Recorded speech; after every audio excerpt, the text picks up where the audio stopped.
नमस्कार दोस्तों, स्वागत है आप सभी का हमारे YouTube चैनल आर के योजना पर। प्रधानमंत्री नरेंद्र मोदी की केंद्र सरकार की तरफ से एक योजना चलाई जा रही है जिसका नाम है प्रधानमंत्री श्रम योगी मानधन योजना। यह योजना सभी राज्य और केंद्र शासित प्रदेश में लागू है। इस योजना के अंतर्गत जो कोई आवेदन कर लेते हैं उनको सरकार 3,000 रुपये प्रतिमाह पेंशन देती है। यदि आप भी प्रधानमंत्री श्रम योगी मानधन योजना के बारे में इंफॉर्मेशन प्राप्त करना चाहते हैं और आवेदन करने के लिए भी सोच रहे हैं तो कैसे आप आवेदन कर सकते हैं, नियम, पात्रता, दस्तावेज, कैसे आवेदन किया जाता है, संपूर्ण जानकारी आपको दी जाएगी। वीडियो की शुरुआत करने से पहले हमारा आपसे निवेदन है, यदि आप हमारे चैनल पर पहली बार आए हैं तो चैनल को सब्सक्राइब ज़रूर कर लीजिएगा। साथ ही बेल आइकन के बटन को प्रेस करना ना भूलें ताकि जो हमारी वीडियो का नोटिफिकेशन है वह सबसे पहले आपको प्राप्त हो और आप सबसे पहले ही उसका लाभ उठा सके।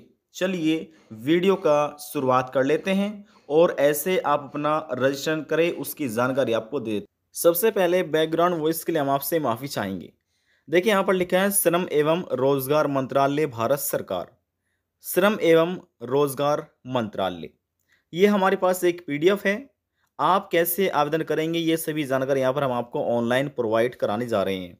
देखिए इसमें लिखा है प्रधानमंत्री श्रम योगी मानधन एक सरकारी योजना है जिसका उद्देश्य असंगठित श्रमिकों और यहाँ पर जैसे कि वृद्धावस्था सुरक्षा और सामाजिक सुरक्षा है।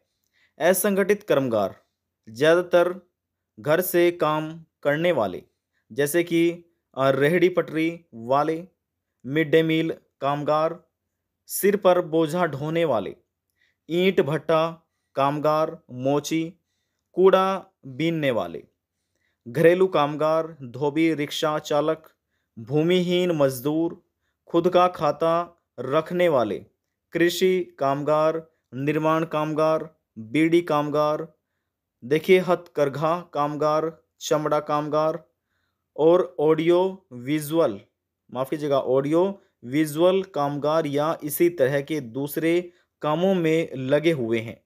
देश में ऐसे असंगठित कामगारों की संख्या लगभग 42 करोड़ है।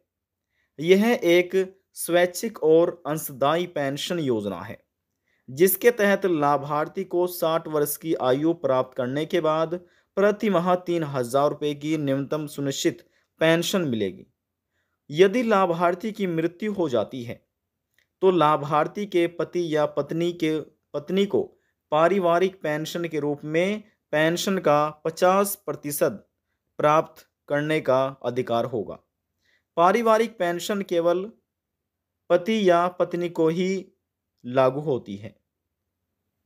योजना की प्रतिवक्ता, देखिए लिखा है ना, योजना की परिपक्वता पर व्यक्ति को 3,000 रुपये की मासिक पेंशन प्राप्त करने का हकदार होगा।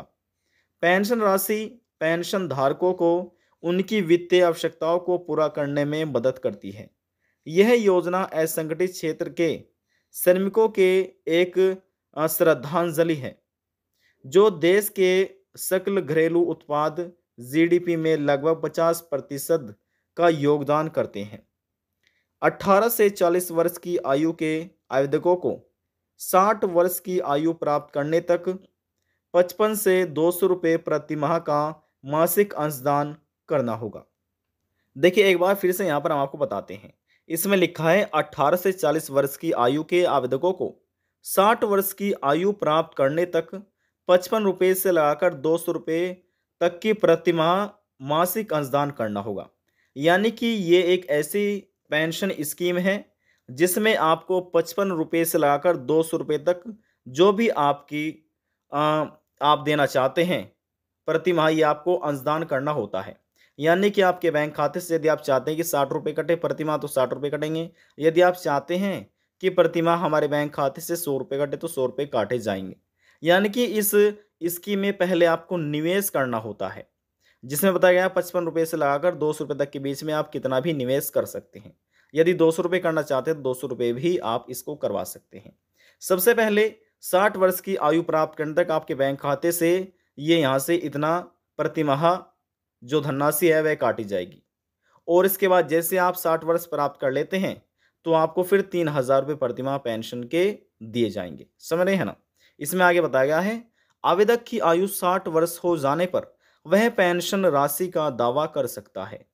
हर महीने एक निश्चित पेंशन राशि संबंधित व्यक्ति के पेंशन खाते में जमा की जाती है। अब इसमें कुछ पात्रता मानदंड भी रखे गए हैं, नियम बनाए गए हैं। इसमें लिखा है असंगठित कामगार यूडब्ल्यू के लिए प्रवेश आयु इसमें रखी गई है, यानी कि जो आवेदन कर सकता है उसकी कम से कम उम्र 18 होनी चाहिए और अधिकतम 40 होनी चाहिए।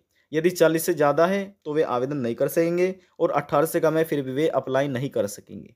और जो मासिक आय रखी गई है वह 15,000 आपकी होनी चाहिए, यानी कि साल की आपकी जो आय है वह 15,000 होनी चाहिए मासिक आय। माफ़ कीजिएगा, ये मासिक का मतलब है प्रति, यानी कि हर महीने जो आप पैसे कमाते हैं वह आपकी 15,000 होनी चाहिए। माफ़ कीजिएगा, ये मासिक आय इसमें बताई गई है। तो यदि आपकी आय इससे ज़्यादा है फिर आप अप्लाई नहीं कर सकेंगे। यदि 15,000 है या 15,000 से कम है तो फिर आप एलिजिबल हो जाते हैं। अब इसमें देखिए नहीं होना चाहिए, क्या नहीं होना चाहिए, उसके पास होने चाहिए। इसमें देखिए बताया गया ना, जो आवेदन करने के लिए आपका आधार कार्ड और बैंक की डिटेल जिसमें आईएफएससी कोड और सेविंग अकाउंट खाता या फिर आपका जनधन खाता भी इसमें चला जाएगा। तो देखिए सबसे पहले हमने आपको इस योजना के बारे में जो इन्फॉर्मेशन है वह प्राप्त आपको करा दी है। अब यदि आप अप्लाई करना चाहते हैं, हाउ टू अप्लाई, ठीक है, इस योजना के लिए आप कैसे आवेदन कर सकते हैं, क्या प्रोसेस है, क्या तरीका है, वह यहाँ पर हम आपको बताते हैं। तो चलिए सबसे पहले अब यहाँ पर आपको अपने मोबाइल फ़ोन में गूगल क्रोम ब्राउज़र को ओपन कर लेना। देखिए आप देख सकते हैं हमने अपने मोबाइल फ़ोन में गूगल क्रोम ब्राउज़र को ओपन किया हुआ है। अब यहाँ पर हम लिख लेते हैं प्रधानमंत्री मानधन योजना। जी हाँ, मानधन योजना। जैसे हमने लिखकर सर्च किया, देखिए हमारे सामने इस तरह का पेज ओपन हो चुका है। और यहाँ पर ओपन होने के बाद ये सभी जानकारी आपको भी यहाँ पर देखने को मिल जाएगी। देखिए या तो आप प्रधानमंत्री मानधन योजना को सर्च कर लीजिएगा या फिर आप ई श्रम कार्ड की ऑफिशियल वेबसाइट पर जाकर भी सर्च कर लेते हैं। देखिए यहाँ पर हम डायरेक्ट आपको दिखाते हैं, यहाँ पर लिखा ना https मानधन.in, तो यहाँ पर हम इस पर क्लिक कर लेते हैं। देखिए जैसे हमने इस पर क्लिक किया हम सीधा विजिट हो चुके हैं इस ऑफिशियल वेबसाइट पर। और देखिए हम इसको कट करके यहाँ से हटा देते हैं। देखिए यहाँ पर आप लिखा देख रहे हैं श्रम और रोजगार मंत्रालय, government of India, ministry of labour and empowerment. ये सभी आइकन आपको नज़र आ रहे हैं। देखिए ये आइकन आपको तभी नज़र आएंगे जब आपके मोबाइल फ़ोन में डेस्कटॉप साइट ओपन होगी। देखिए यहाँ पर 3 डॉट्स आपको नज़र आ रहे हैं, 3 डॉट्स पर आप क्लिक कर लीजिएगा। और क्लिक करने के बाद यहाँ पर आपको क्लिक करना है, जैसे हमने यहाँ पर देखिए क्लिक किया हुआ है। दोबारा से आपको दिखाते हैं, यहाँ पर देख रहे हैं ना, ये हमने पहले ही यहाँ पर क्लिक करके अपने मोबाइल फ़ोन में डेस्कटॉप साइट को ओपन किया हुआ है। तो इसी प्रकार से आपको भी ओपन कर लेना है। ये आपके सामने फिर इस प्रकार से ऑप्शन नज़र आपको आ जाएंगे। अब देखिए यहाँ पर आने के बाद सबसे पहले स्कीम के बारे में यदि आप पढ़ना चाहते हैं इस पोर्टल पर, तो यहाँ पर आपको क्लिक करना है स्कीम पर। और क्लिक करने के बाद यहाँ पर लिखा है PMSMY, जो ये लिखा हुआ है ना पहले वाला जो आइकन है, इस पर आपको क्लिक करना है। और क्लिक करने के बाद आपके सामने फिर इस तरह का इंटरफेस ओपन हो जाएगा। और इस स्कीम के बारे में यहाँ पर इंग्लिश में भी और हिंदी में भी दोनों में जानकारी दी गई है। देखिए यहाँ पर ये अभी इंग्लिश में बताया गया है, GDP सब कुछ अपडेट किया गया है। लेकिन यदि आप इसको हिंदी में पढ़ना चाहते हैं तो यहाँ पर 3 डॉट्स पर जाइएगा और यहाँ पर आने के बाद लिखा है ट्रांसलेट, इस पर क्लिक कर दीजिएगा तो ये हिंदी में हो जाएगा। और यहाँ पर मानदंड सभी बताए गए हैं। नहीं होना चाहिए, क्या नहीं होना चाहिए, संगठित क्षेत्र में कार्यरत जैसे कि EPFO, NPS और ESIC के सदस्य नहीं होने चाहिए। आयकर दाता यानी कि इनकम टैक्स पेयर नहीं होने चाहिए। यदि आप इनमें से कोई भी नहीं हैं तो आप एलिजिबल हैं इस योजना के लिए। बाकी जो नियम है हमने आपको पहले ही बता दिए हैं। अब देखिए दोबारा से हम यहाँ पर ट्रांसलेट पर क्लिक कर लेते हैं, ठीक है। अब यहाँ पर आने के बाद जैसे यहाँ पर हमने इसको क्लिक किया, ये सभी इंग्लिश में हो चुके हैं। इंग्लिश में होने के बाद देखिए यहाँ पर जो ये लिखा है लॉगिन, यहाँ पर जो आइकन है लॉगिन का, इस पर क्लिक करने के बाद लॉगिन पर आप क्लिक करेंगे तो आपके सामने इस प्रकार का कुछ ऑप्शन आएगा। आपको इस पर क्लिक कर देना है ओके पर। जैसे आप ओके पर क्लिक करेंगे तो यहाँ पर आपको रिडायरेक्ट कर देगा एक अलग ही ऑफिशियल वेबसाइट पर, जहाँ पर आपको लिखा मिल जाएगा ministry of labour and empowerment, कृषि एवं किसान कल्याण मंत्रालय।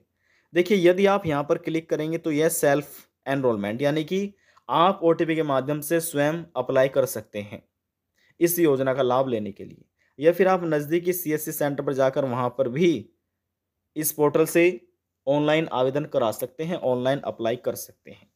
और यहाँ पर है ये एडमिन के लिए है, ठीक है, ये एडमिन लॉगिन करते हैं इसको। तो यहाँ पर सीएससी से अप्लाई कराइए या फिर यहाँ पर क्लिक करके स्वयं अप्लाई कीजिए। देखिए यदि आप स्वयं करना चाहते हैं तो एक बार इस पर क्लिक करना है। क्लिक करने के बाद यहाँ पर आपको आधार लिंक मोबाइल नंबर दर्ज करना है और प्रोसेस पर क्लिक करना है। आपके मोबाइल नंबर पर ओटीपी भेज जाएगा और आपको ओटीपी दर्ज करना है और इंटरफेस आपके सामने अगला ओपन हो जाएगा। जो चीज़ इसमें मांगा है, डिटेल मांगा है, वह आपको दर्ज करनी है, बैंक की डिटेल और फोटो वगैरह और भी अन्य डॉक्यूमेंट है। तो इस प्रकार से आप स्वयं भी कर सकते हैं। देखिए यदि आप चाहते हैं कि हम आपको ये फॉर्म फुलफिल करके बताएं तो आप हमें नीचे कमेंट कर दीजिएगा। फिर हम आपके लिए एक नई वीडियो लेकर आएंगे जिसमें बताया जाता है कि आप कैसे ऑनलाइन आवेदन कर सकते हैं। स्टेप बाय स्टेप सभी जानकारी आपको दे दी जाएगी। देखिए आप किसी भी राज्य से हो सकते हैं। जो ये योजना है ये सभी राज्य में चल रही है, सभी केंद्र शासित प्रदेश में भारत के लागू है। तो कहीं से भी आप इसको अप्लाई कर सकते हैं। आज की जानकारी में बस इतना ही। यदि आपको हमारी दी हुई जानकारी पसंद आई तो वीडियो को ज़रूर लाइक कर दीजिएगा। आपके लाइक से हमें बहुत ज़्यादा मोटिवेशन मिलता है। लास्ट में निवेदन यही करेंगे, चैनल को सब्सक्राइब और साथ ही बेल आइकन के बटन को प्रेस करना ना भूलें। अब हम आपसे मिलते हैं नेक्स्ट वीडियो में एक और नई जानकारी के साथ। तब तक के लिए जय हिंद, जय भारत।